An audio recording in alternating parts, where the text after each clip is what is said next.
When I got the call about my grandfather's death, I didn't cry. I sat on the edge of my bed, staring at the chipped frame of a photo I hadn't moved in years. Him and me, fishing off the edge of the dock at the lake house. I must have been 8 or 9.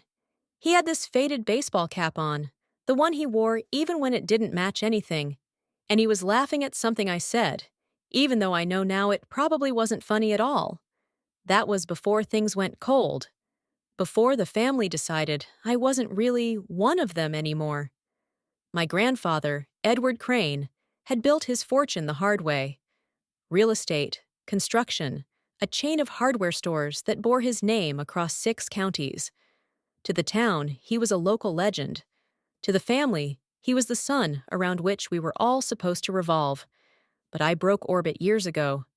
It started when I married Mason, not rich, not refined, but kind, and got worse when I didn't show up for the Christmas dinners that felt more like tax seminars than holidays. When Mason died, none of them came to the funeral. Not my Aunt Eleanor, not my cousin Blake, not even my own mother. And now here I was, 10 years later, walking into the reading of the will like an outsider at her own family's table. I didn't want the money. Not really. I didn't expect anything. But my 12-year-old son, Tyler, insisted we go. "He wanted you there," he said, so sure, like he knew something I didn't. Maybe he did. The reading was held at my uncle's estate. Of course it was. A house too large for its own warmth. Everything about the room felt intentional. The leather chairs, the legal pads, the glass pitcher of water no one touched. Everyone was already seated when we walked in, and heads turned slowly, like we'd interrupted a performance. My cousin Blake barely disguised his eye roll. Eleanor's lips curved into something that looked like a smile but wasn't. "Well," she said, dabbing the corner of her mouth with a cloth napkin like we were at brunch. "Look who decided to come after all." Tyler squeezed my hand. I nodded once, calm on the outside, boiling just beneath. The lawyer, Mr. Halford, cleared his throat. He was one of those men with a thin voice but heavy presence. "We'll begin." The reading unfolded in pieces: land, stocks, heirlooms, all handed down in cold, clinical tones. My name wasn't mentioned once, not even as an afterthought, and when Halford reached the final page, the silence in the room was already buzzing. That's when Blake leaned forward, lips curled into something sharp. "She doesn't deserve a dime," he said, loud enough to echo. "He barely spoke to her for years." Laughter. Eleanor's sharp, satisfied kind. "Even her own son agrees. Isn't that right, darling?" Tyler stood slowly. His voice didn't shake. "You forgot the USB drive he gave me," he said. And every eye in the room turned to him. For a heartbeat, the room stood still. I don't mean that as a metaphor. I mean truly. Not a single chair creaked. Not a breath was taken. Not a drop of water was poured. Tyler's voice had landed like a nail through glass, splitting the air and every fake smile in the room. Eleanor narrowed her eyes. "What are you talking about?" Tyler didn't flinch. He looked at Mr. Halford. "My great-grandfather gave me a USB drive 2 weeks before he died. He told me to hold on to it and to bring it to the will reading. He said it would matter." The lawyer blinked slowly. "You're saying Edward gave you something, privately?" "Yes, sir," Blake scoffed. "This is ridiculous." But Halford was already adjusting his glasses. "Do you have it with you, son?" Tyler reached into his backpack. My breath caught as I saw him unzip the front pocket and pull it out. A plain black flash drive. Nothing fancy, the kind you could pick up at any gas station. But in his 12-year-old hand, it looked like a bomb. Halford took it, handling it like it might bite. "If you'll allow me," he said carefully, directing his words toward me more than anyone else. I nodded, unsure if my voice would even work if I tried. He turned to his laptop, a dated machine that had been sitting untouched on the table until now. He plugged in the drive. For a moment, there was only silence, the sound of the fan humming to life. A few clicks as he opened the only folder on the device, labeled simply, "For the record." The video opened. There was my grandfather, not frail and weak in a hospital bed like I had last seen him, but sitting upright in his old leather chair in the study, the wood-paneled walls behind him. He wore that same faded baseball cap from our fishing trips, his posture stubbornly straight, his eyes sharp. He looked into the camera, cleared his throat, and began. "If you're watching this, it means I'm gone. And if you're gathered for the reading of my will, I want you to pause and listen to what I have to say. Not the lawyer. Me." Eleanor shifted in her seat, her fingers twitching like she might reach for the power cord. "You all know I wasn't one for sentiment," the old man continued. "I kept things to myself. But I've had time to think. And before I die, I want to be clear about something." He leaned forward, his voice lower, firmer. "My granddaughter didn't leave this family. This family pushed her out." You could have heard a pin drop. Blake's mouth opened, then closed. Eleanor's knuckles turned white. "She married a good man," Grandpa said. "Not a rich man, not a strategic alliance, as Eleanor once called it. A good man. The kind of man I wish I'd been smart enough to be when I was younger." I stared at the screen. I felt Tyler's hand slip into mine, firm, steady. "I kept in touch with her the only way I could," Grandpa went on. "Letters, gifts for Tyler, notes I asked her not to share, because I knew what the rest of you would do. And if you're watching this thinking I lost my mind near the end, I assure you, I've never been more clear-headed." Halford paused the video, looked around. "Do you want me to continue?" he asked. Blake looked like he might be sick. Eleanor stood halfway up. "Turn it off," she snapped. "This wasn't part of the will." Halford straightened. "This video was attached to a codicil, signed, notarized, and dated 2 weeks before Edward's death. It supersedes earlier versions of the will." Eleanor's face went pale. Tyler squeezed my hand harder. "Keep playing it," I said. Halford nodded. Clicked play, and the old man's voice returned. "I want to speak plainly now." My grandfather's voice continued from the screen, his tone sharper, more deliberate. "Because I know exactly what Eleanor is thinking while she watches this. She's thinking I lost my mind, that I must have been manipulated, that my memory was fading." He chuckled dryly. "Let me be very clear. I am of sound mind, and I made this video and the codicil that follows it because I'm tired of the way you all rewrite history to suit your own comfort." Eleanor's hand dropped from her mouth to the armrest, knuckles white. Blake muttered something under his breath that I couldn't hear, but I didn't care. I couldn't take my eyes off the screen. I watched for years as my family treated my granddaughter like she was disposable, like her choices embarrassed you. When she married a man without money, you whispered about shame and status. When she stopped coming to Christmas, you didn't ask why. You were too busy polishing the image you thought mattered more than love. And when her husband died, you said nothing, not a call, not a card. My throat tightened. I hadn't realized how much I'd needed to hear those words from him, not just in private, in scribbled birthday notes or old-fashioned letters, but out loud, in front of the people who had convinced me for so long that I didn't belong. "I've made mistakes," he admitted. "I didn't speak up when I should have. I let you all control the tone of this family. I let you freeze her out, even when I knew she was the best of us." Tyler's fingers curled tighter around mine. I realized I was crying, quiet tears that slid down my cheeks and into the collar of my blouse, unnoticed by anyone except him. "Which brings me to my final decision," Grandpa said. The room tensed. Even Halford leaned forward slightly, his fingers hovering near the laptop as if expecting another legal bomb to drop. "I am leaving the lake house to my granddaughter. Not Eleanor, not Blake, her." Gasps rippled across the room.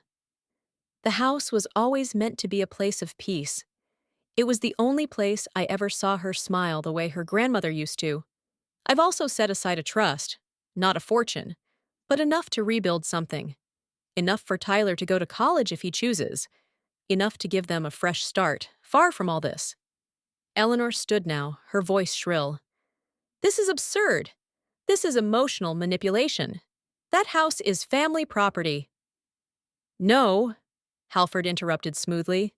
That house was in Edward's personal name, not the company trust. He had full legal authority to assign it to whomever he wished. And he did. Blake shoved his chair back with a loud scrape. We'll challenge this, every inch of it. Halford's tone didn't change. You are welcome to try, but the codicil is dated, notarized, and witnessed. Any challenge would be difficult. Eleanor turned her fury on me.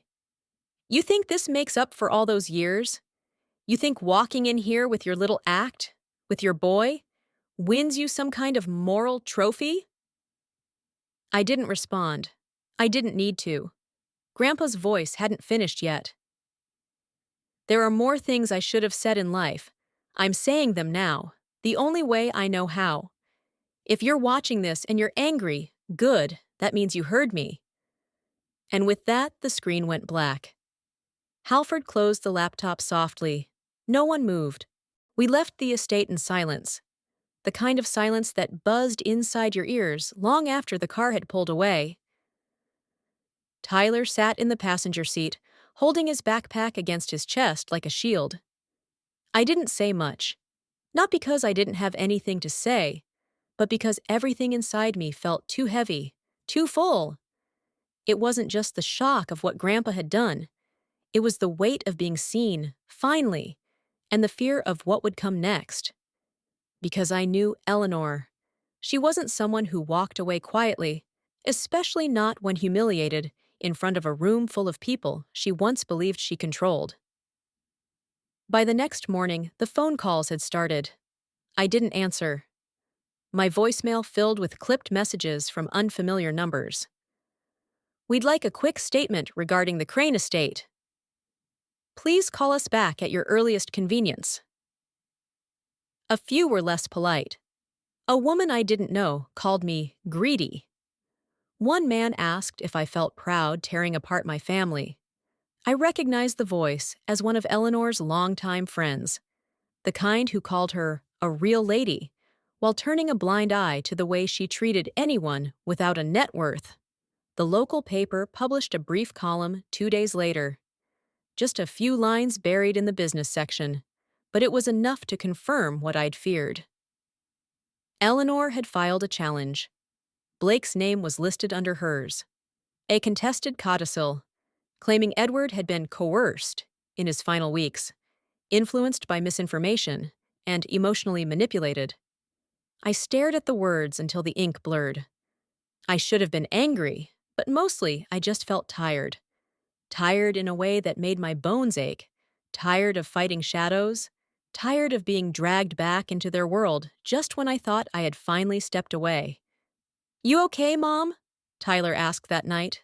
We were sitting on the floor of our small apartment, surrounded by the cardboard boxes we still hadn't unpacked from our last move. I'm fine, I lied. Just thinking. He reached into his bag and pulled out the notebook Grandpa had once given him. The leather one with the soft corners and the initials pressed into the front. He flipped to the back page and handed it to me. There, in my grandfather's handwriting, was a message I had never seen before. If they come for this, don't panic. The truth doesn't shake. It roots. Let them try. I'll still be with you. I pressed the page to my chest and shut my eyes. It didn't stop them, of course. The next week, I was served official papers, a court date, a list of complaints, pages and pages of legal jargon accusing me of taking advantage of a dying man's confused state. I called Mr. Halford. He didn't sound surprised. Eleanor has deep pockets, he said, but not deep enough to erase a notarized video, a legally filed codicil, and a paper trail that dates back 5 years. Still, I said, she'll try. She'll lose, he replied. But losing has never stopped Eleanor from hurting someone on the way down. That night, I found Tyler's school laptop smashed on our doorstep. The day we visited Halford's office, the rain hadn't let up in hours.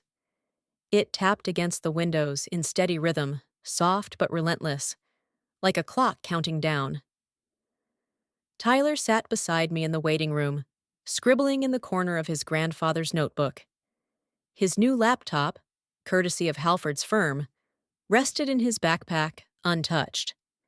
I hadn't told him, but I'd already started putting aside money in case we had to move again. Just in case. Inside, Halford's office was quiet, lined with books that looked like they hadn't been opened since the 90s. He motioned for me to sit across from him, then pushed a thick manila folder toward me. "This," he said, "is the reason I'm not worried." I opened the folder slowly. Inside were photocopies of handwritten letters, not to me, but about me. Letters from Edward to Halford, to his financial advisor, even one addressed to a private investigator. They detailed concerns about Eleanor and Blake's growing interference, concerns about forged documents, attempts to isolate him from non-conforming family members, and statements that, piece by piece, painted a picture of a man preparing for war in his final months. "I told Edward to formalize it all," Halford said, adjusting his glasses. "He insisted on doing it his way, quiet, careful, but he wanted a paper trail. He wanted you to be protected." I flipped through the pages. One letter in particular stopped me cold. It was dated just 6 months before he died. "If Eleanor dares to challenge this, and she will, I want every measure taken to expose what she tried to do to the family trust in '09. The records are in the gray safe. Let them hang by their own rope." My fingers trembled. "What's he talking about?" Halford exhaled. "We think there may have been an internal audit your grandfather covered up. Something involving misappropriated funds during a property sale. It was never pursued, but it's possible Blake and Eleanor were involved. He didn't want it to go public then, but he was willing to use it if they ever came for you." A knot formed in my throat. I stared at the paper like it might suddenly burn. "So, you're saying this fight might not just be about the house?" "No," Halford said quietly. "This might be about keeping secrets buried." He handed me a small key. "This opens the safe in the lake house. Edward left instructions that only you, or Tyler, should use it." I nodded, slipping the key into my coat pocket. For the first time in days, I felt something settle in my chest. Not peace, exactly, but the slow ignition of resolve. That night, I drove to the lake house. It was just as I remembered. Still, wide, framed by pine trees that bent in the wind like they were trying to hear what I'd been keeping inside for years. I stepped through the door, with the key still warm in my hand. Dust lined the windows. The air held the smell of wood and thyme. Tyler walked in behind me quietly, looking around like he half expected Grandpa to appear in the kitchen. The gray safe was behind the bookshelf in the study. Just like Grandpa had said years ago in passing, when I was a teenager curled on the couch with a book, and he'd warned me not to snoop in the fortress. I turned the key. The mechanism clicked, heavy and old. Inside were more files, thicker than I expected, and a small brown envelope with my name written on the front. I didn't open it right away. I just stared at it, the air buzzing with the weight of what might be inside. And behind me, Tyler said, "Whatever it is, we can handle it, right?" I nodded. "Yes, we can." I opened the envelope that night after Tyler had gone to bed, his head curled on the pillow in the guest room that used to be mine. The lake house felt different at night. Not haunted, but heavy, as if the walls themselves were holding their breath, waiting for what came next. Inside the envelope was a single-page letter written in Edward's handwriting. Unlike the confident tone in his legal statements and his USB video, this note was personal, quiet, regretful, like he'd written it in the middle of the night and folded it away before he lost the nerve. "My girl," it began. "I'm sorry for not saying more when I still could, for not standing between you and Eleanor when it mattered most. You always reminded me of your grandmother, not just in how you looked, but in how you spoke your mind without cruelty. It scared me, how much you loved without asking for anything back. I didn't know how to protect that." I had to pause there. His cursive was clear, precise, unshaken, but the words felt like they were trembling in my hands. The papers in this safe are everything I didn't say aloud. Copies of financial transfers Eleanor tried to bury. Blake's falsified contract signatures from 2009. Even the recording from the meeting I told no one about. The one where Eleanor suggested I cut you from the original trust in exchange for her silence about the accounts she moved in my name. My stomach turned. If you're reading this, they've already tried to erase you again. I knew they would. They can lie to everyone else, but not to you. Not anymore. He closed with just 4 words. Give them the truth. I sat there for a long time with that letter in my lap. Then I turned to the rest of the safe. The files were thick and cataloged, each labeled by year. There were copies of emails, photos of statements, even a thumb drive labeled AudioConf E and B. I didn't know yet what was on it. I wasn't sure I wanted to. But I knew this. If I submitted this to Halford, it wouldn't just defeat Eleanor's challenge. It would destroy her reputation. Possibly Blake's career, too. He was still tied up in the family's development business. I thought about Tyler. About how proud he had looked when he stood up at the will reading. About what it would mean to live without hiding, without always being the one quietly retreating to keep the peace. And then I thought about peace. It had never really existed in this family, only silence. That morning, I called Halford. "I found something," I told him. His voice didn't waver. "Do you want to use it?" "No," I said. "I want it in the court record, unredacted." He didn't hesitate. "Understood." Later that afternoon, while we were packing up to leave the lake house, my phone buzzed. A blocked number. I answered without thinking. A woman's voice, cold, measured. "You don't want to do this," Eleanor said. "You think you've won. But I promise you, dear, this won't end the way you think." Then the line went dead. I looked at Tyler, who stood by the window watching ducks cut through the fog on the lake. "You okay?" I asked him. He nodded. "You?" I nodded too. Then I picked up the folder, slid it into my tote, and whispered to no one, "Let it end how it ends. But this time, it's going to end with the truth." The courthouse was colder than I expected, not just in temperature, but in spirit. No one smiled when we walked in. Not the bailiff who pointed us to the right hallway. Not the clerk who asked me to spell my name again. Not even the receptionist behind the long glass counter, where people waited for divorces and death certificates. There was something about probate court that made grief feel bureaucratic, like even loss had to be itemized. Tyler sat beside me in the hallway, his feet swinging just above the ground. He didn't ask questions. He didn't need to. We both knew what this day meant. Eleanor and Blake arrived together. She wore her usual cream blazer and pearls, like she was attending a luncheon, not a courtroom. Blake looked rattled, though, shoulders stiff, jaw clenched too tightly. He barely looked at me. Eleanor did. She smiled. "Still playing the victim?" she asked sweetly. I didn't answer.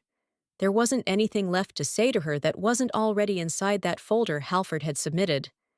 The judge was a woman in her 60s, steady, quiet, the kind who didn't waste words. She listened. She asked questions. And when Halford began laying out the documents, dates, bank records, contracts signed in Blake's name and later doctored.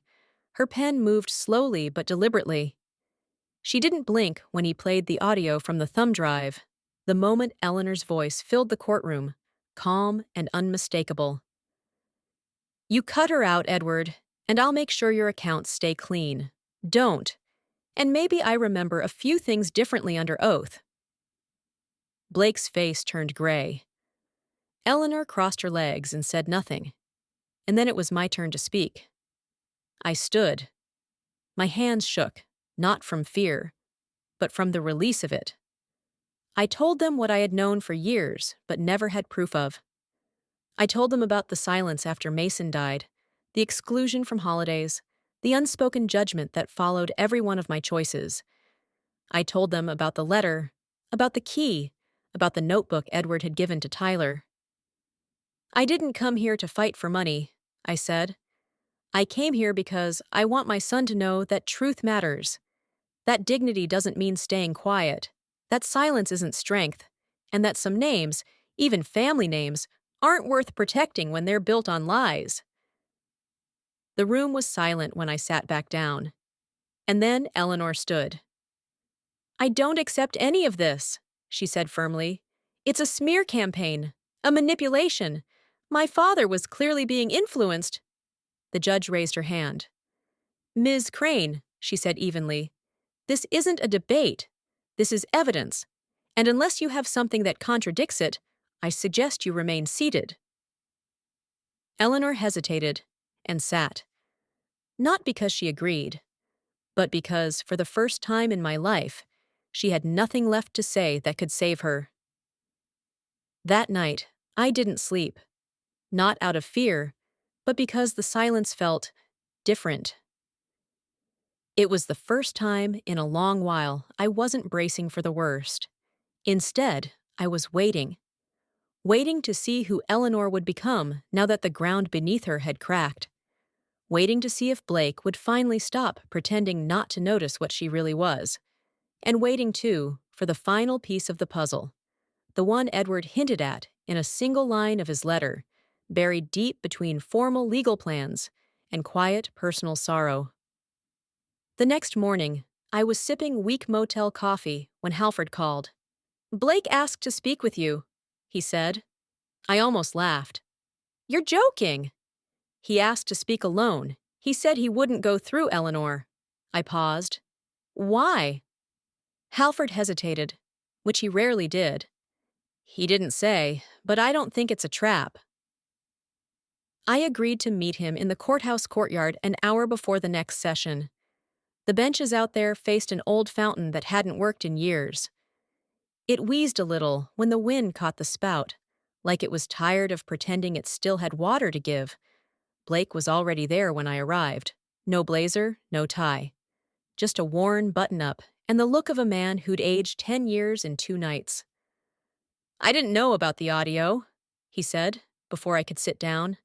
"I swear to you." "You signed the documents." "I signed what my mother handed me," he said.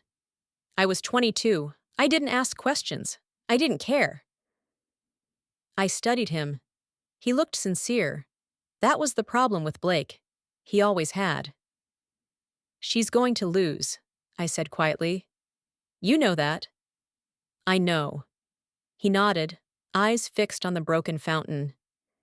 "But she's not going to stop until she takes someone down with her. Maybe me, maybe you." "I'm not afraid of her anymore." He looked at me, and there was something there I hadn't expected. Not apology exactly, but something close.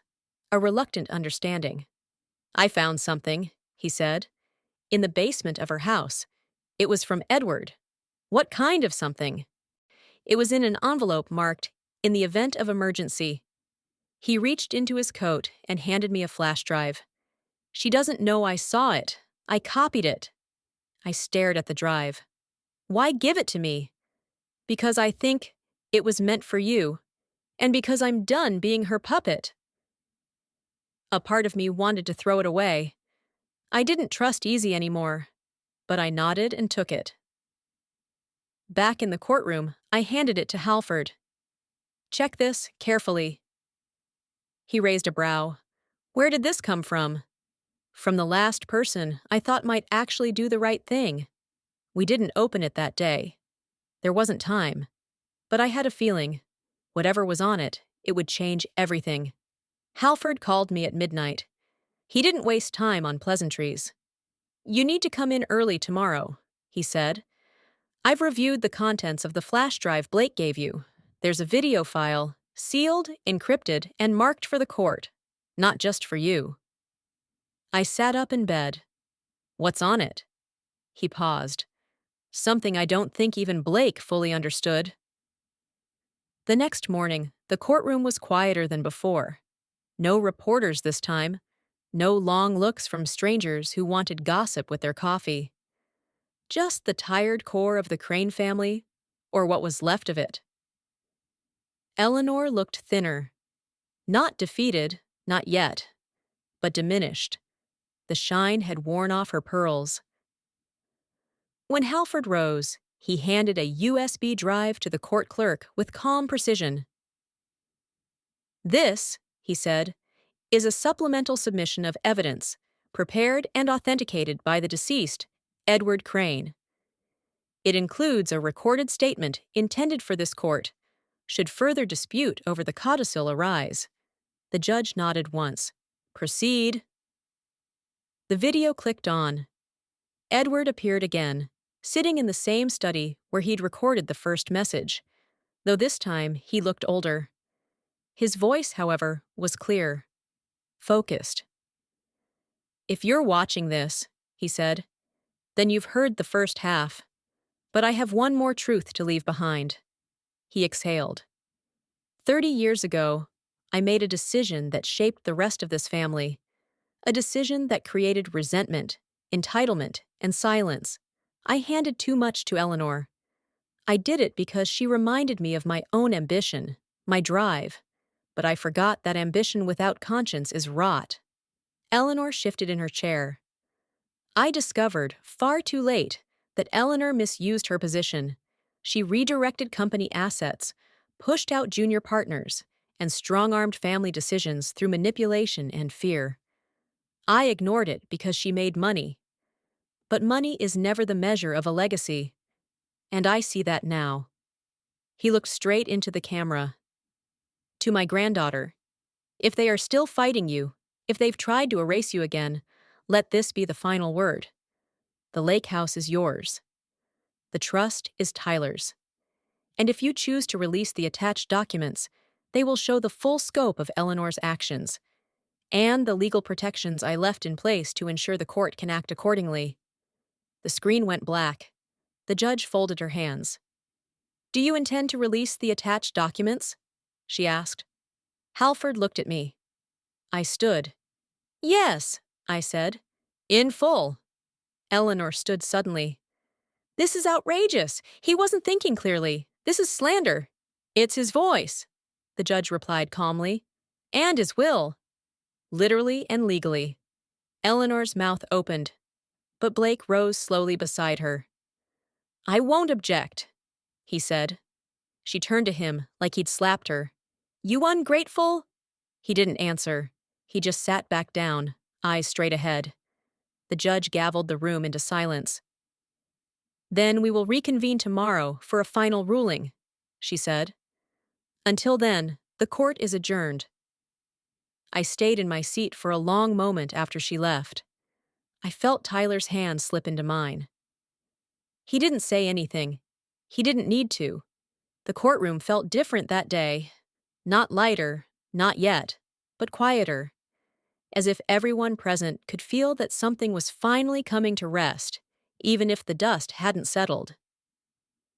Eleanor sat at the far end of the bench, her hands clasped so tightly in her lap, her knuckles had gone pale.